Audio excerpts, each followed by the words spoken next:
बिहार के पिछड़े इलाकों में अगर आज संगीत गूंज रहा है तो इसका सीधा श्रेय हेल्पेज इंडिया को जाता है। खुशहाली और संगीत का गहरा संबंध है। अगर मन खुश हो तो इंसान खुद ब खुद गुनगुना उठता है। लहरों की अटखेलियों के बीच से उठती संगीत की मधुर आवाज कुछ ऐसा ही दर्शाती है। बिगड़ल छै कमला उनटल छै भूतही बलान गे। ये नदियों के गीत होते हैं जो इस क्षेत्र के लोगों को फिर से लड़ने का हौसला देते हैं। इन्हीं गीतों की धुनों को गाते गुनगुनाते नदी क्षेत्र के लोगों ने कई बार बाढ़ की विभीषिकाओं को झेला है। बाढ़ के बाद राहत कार्य के लिए कुछ संस्थाएं आईं तो, लेकिन सिर्फ हेल्पेज ही एकमात्र ऐसी संस्था थी जिसने बाढ़ के बाद भी इस इलाके में राहत और सुधार कार्य जारी रखा। इस इलाके में बुजुर्गों के लिए हेल्पेज इंडिया के काम की सराहना करते हुए खागेंद्र सिंह कहते हैं, सभी तो चले गए लेकिन ये हेल्पेज लगता है कि हम लोगों का उस जन्म में कुछ कर्ज किया हुआ था और उसको सराहने के लिए वे स्थापित हुए। लेकिन अब हम लोग समूह में आने के बाद हम लोग इतने सशक्त हो गए हैं, आज हम लोग अपनी रोजी रोटी के लिए अपने आप पर निर्भर होकर के, जो वृद्ध कुदाल नहीं चला सकता है, हल नहीं चला सकता है, तो ट्रैक्टर की कमी नहीं, ट्रैक्टर से कुछ खेती करके कम से कम खुरपी चलाना जानते हैं और खुरपी के बल पर हम लोग आज परवल की खेती करके अपने आप पर डिपेंड हो गए हैं, पूरे निर्भर हो गए हैं। आज जो बेटा पुतो हम लोगों को हे दृष्टि से देखता था, बूढ़ा कहा करता था कि बूढ़ा क्या करेगा, आज वे पूजा करते हैं। क्योंकि हम लोग समूह में कुछ पैसे जमा करके हम लोग अपने आप पर कुछ रोजगार के मामले में, कुछ व्यवसाय के मामले में अपने आप को लगाए हुए हैं। खागेंद्र सिंह की बात से साफ जाहिर है कि इन समूहों ने न सिर्फ सुधार कार्य किया है, बल्कि अक्सर समाज के ऊपर बोझ समझे जाने वाले बुजुर्गों को अपनी तरह से जीवन जीकर आत्मनिर्भरता की राह दिखाई है। अब इस क्षेत्र के लोगों द्वारा स्थापित किए गए समूह अपनी मासिक आय में बिना महाजन का दरवाजा खटखटाए इजाफा करते हैं। गांव में 10 से 20 सदस्य मिलकर एक समूह बनाते हैं। यह समूह वृद्धजन स्वयं सहायता समूह या फिर ESHG कहलाते हैं। एक गांव में समूह की संख्या 20 तक हो सकती है। ये सदस्य समूह ग्रामीण स्तर पर महासंघ का निर्माण करते हैं। ये ग्रामीण वृद्धजन महासंघ या फिर VLF कहलाते हैं। इसी प्रकार ग्रामीण वृद्धजन महासंघ मिलकर जिला वृद्धजन महासंघ या फिर DLF बनाते हैं। इन समूहों का आधार मुख्य रूप से सामाजिक, आर्थिक और अधिकार जागरूकता पर केंद्रित है। शुरुआत हुई बुजुर्गों से जुड़ी समस्याओं से। अपनी आर्थिक समस्याओं से जूझने के लिए बुजुर्गों ने बचत करना शुरू किया। इस तरह बाढ़ और वृद्धावस्था जैसे सामाजिक सरोकार से आर्थिक विकास से जूझने का सिलसिला शुरू हुआ। अलग अलग टोलियों में बुजुर्गों ने 10-10 रुपए से बचत शुरू की। इस छोटी बचत ने बुजुर्गों और उनके परिवार की जरूरतों को पूरा करना शुरू किया।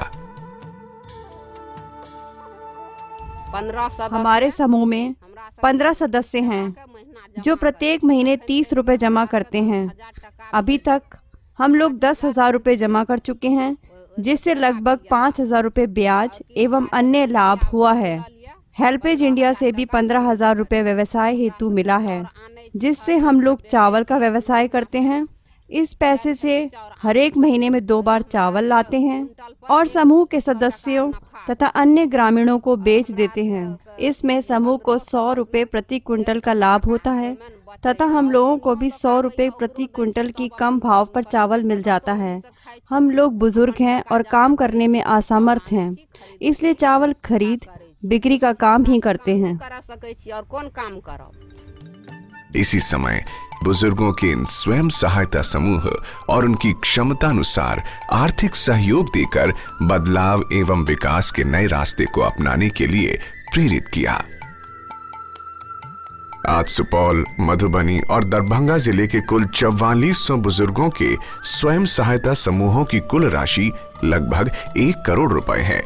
इन समूहों का कार्य केवल सामान की खरीद और बिक्री तक ही सीमित नहीं है, बल्कि पट्टे और ब्याजी पर किसानों से खेत लेकर खेती करना, फेडरेशन स्तर पर टेंट हाउस दुकान चलाना और सिंचाई के लिए पंप सेट किराए पर दिलाना भी शामिल है। सामाजिक दृष्टि से अगर देखें तो स्वयं सहायता समूहों के इस प्रयास से इन इलाकों में नई चेतना जागृत हुई है। पिछड़ा क्षेत्र होने के बावजूद यहाँ समूह के लोग बिना जात पात के भेदभाव के एकजुट होकर सुधार कार्य में लगे हैं। इन समूहों में दलित और ब्राह्मण का फर्क नहीं माना जाता है, न ही हिंदू मुस्लिम के आधार पर बंटवारा है, बल्कि ये लोग एक साथ पिकनिक पर भी जाते हैं और एक दूसरे के दुख सुख में साथ देते हैं। बेसहारा बुजुर्गों के लिए तो ये एक नए जीवन का अनुभव है। इस प्रयास से यहाँ के लोगों में अपने अधिकार को लेकर एक नई चेतना जागी है और उन्हें अपने मूल अधिकारों का ज्ञान हुआ है। दरभंगा में 62 समूह हैं, जबकि सुपौल में यह संख्या 100 है। मधुबनी में ये बढ़कर 131 हुई है। इस कार्य से यहाँ के लोगों ने राहत की सांस ली है। 1 रुपया मासिक शुल्क जमा करते हैं और फेडरेशन के माध्यम से यहाँ बिजनेस किया जा रहा है। जैसे बिजनेस में टेंट हाउस का कारोबार हो रहा है, उसी के माध्यम से खाद सब का कारोबार हो रहा है, दही का कारोबार हो रहा है। वो समूह स्तर पर में हो रहा है, समूह स्तर पर में भी और फेडरेशन के स्तर पर में भी। लेकिन ये सब हुआ कैसे? मात्र 1-1 रुपए जमा करके इन लोगों ने एक प्रकार से अपना ही बैंक चलाया है। भले ही इस इलाके के लोग छोटा काम करते हैं, लेकिन आपस में मिलकर एक दूसरे के सुख दुख में बराबर के हिस्सेदार हैं। घर के खर्चे के अलावा इंसान को बीमारी में दवा की भी जरूरत होती है। यह भी इस इलाके की बड़ी समस्या थी, लेकिन स्वयं सहायता समूहों के प्रयास से इस समस्या पर भी काफी हद तक काबू पा लिया गया है। इन समूहों के प्रयास की तारीफ की यदुवीर यादव उर्फ लालू ने। समूह में जो पैसा बचत करते थे उसे किसी के बीमार होने पर इलाज के लिए दे देते थे, लेकिन हेल्पेज इंडिया की तरफ से दवाई भी दी जाती है, तो वह पैसा भी बच जाता है और उसे किसी को विवाह में या भोजन घट जाने पर दे देते हैं। हेल्पेज इंडिया यहाँ भगवान के रूप में खड़ा है। इस संस्था ने बहुत कुछ दिया है, जैसे लाइफ जैकेट, भूसा बैंक, अन्न बैंक, नाव आदि। साथ ही इसमें बचाव दल, सुरक्षा दल, कार्य दल भी बनाया है। भारत के ग्रामीण क्षेत्रों में महिलाओं को अक्सर अहमियत नहीं दी जाती, लेकिन पिछड़ा होने के बावजूद इन समूहों के भरसक प्रयत्न के द्वारा इस इलाके की महिलाओं में भी जागरूकता आई है। बाढ़ आ गई तो हमारा जो जहाँ था, जितने हम करके रखे थे, सब हमारे बाढ़ में बह गया, कुछ भी नहीं रहा हमारा।